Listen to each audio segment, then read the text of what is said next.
पूरा विश्व जानता है कि पूर्व प्रधानमंत्री से अटल बिहारी वाजपेयी जी ने शांति का संदेश लेकर 1999 में लाहौर बस यात्रा की थी। वह सिर्फ एक यात्रा नहीं थी, वह यात्रा भारत की संस्कृति और शांति की प्रतीक थी। यह हमारे भारत की प्रकृति थी। लाहौर पहुंचकर से अटल बिहारी वाजपेयी जी ने मीनारे पाकिस्तान पर विजिटर्स रूप में जो लिखा था, जिसका जिक्र लोग आज भी करते हैं, और उन्होंने लिखा था, उसकी मैं चर्चा करता हूं। उन्होंने लिखा था कि मीनारे पाकिस्तान से मैं पाकिस्तान की जनता को यह विश्वास दिलाना चाहता हूं कि भारत अस्थायी शांति और मित्रता का आकांक्षी है।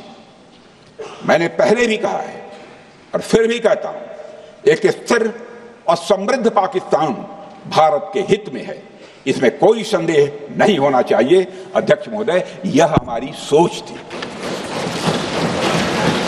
यह हमारी शांति की पहल थी।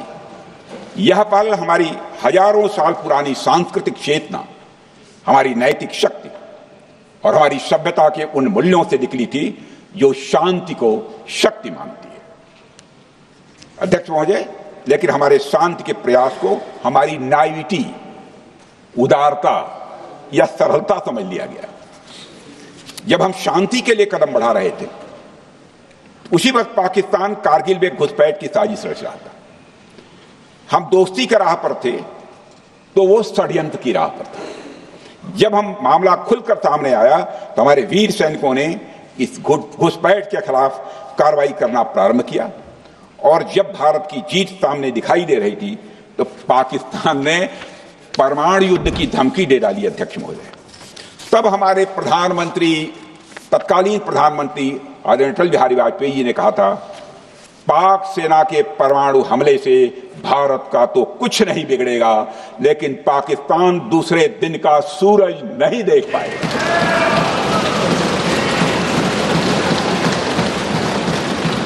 यानी अटल जी जो शांति का पैगाम लेकर गए, वही अटल जी शक्ति का भी परिचय देने में तनिक भी नहीं हिचके। यही है भारत। अध्यक्ष महोदय, यह सामर्थ्य का उद्घोष था।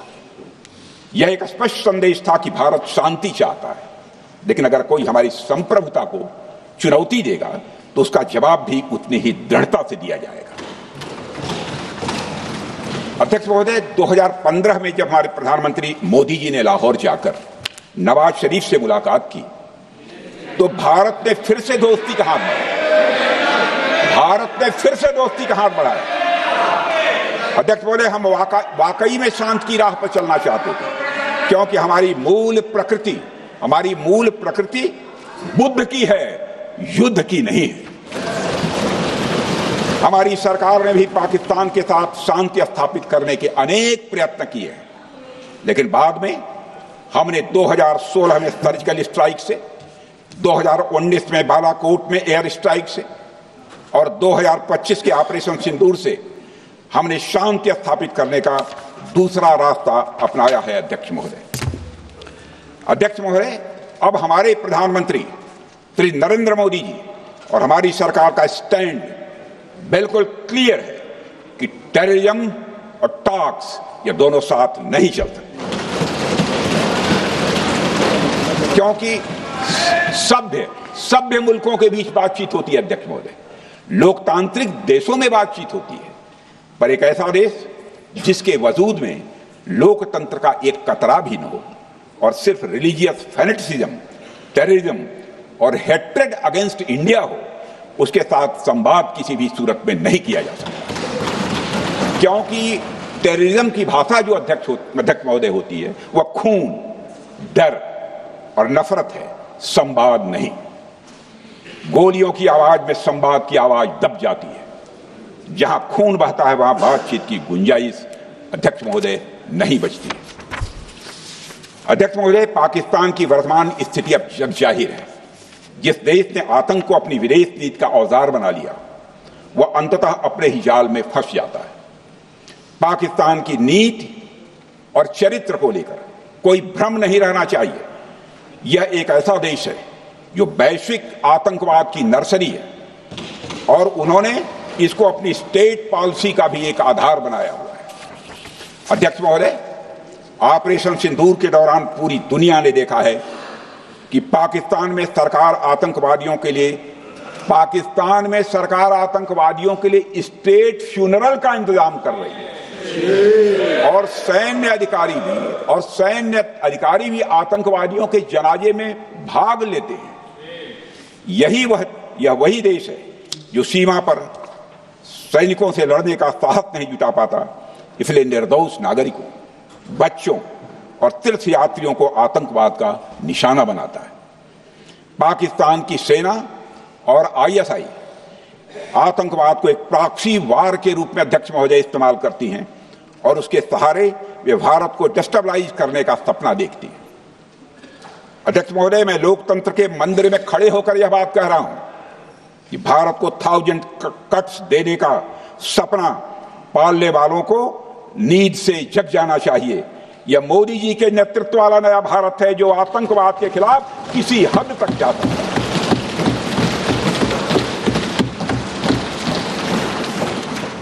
अध्यक्ष महोदय, आप भारत का इतिहास जानते हैं। देखिए, हमने कभी भी किसी की 1 इंच जमीन पर आज तक कभी कब्जा नहीं किया है। हम यह भी जानते हैं कि युद्ध अपनी बराबरी वालों से करना चाहिए।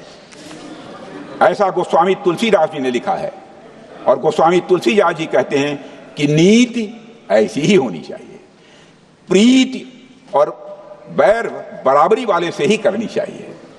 शेर यदि मेढकों को मारे तो उसका बहुत अच्छा संदेश नहीं आता है अध्यक्ष महोदय। और अध्यक्ष महोदय, हमारे देश की सेना शेर है।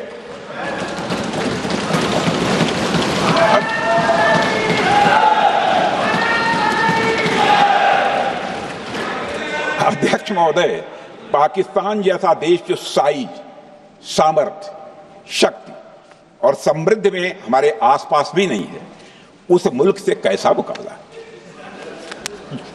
जो मुल्क अपने अस्तित्व के लिए दूसरों पर आश्रित हो, उसके मुकाबले का मतलब है अपना स्तर कम करना।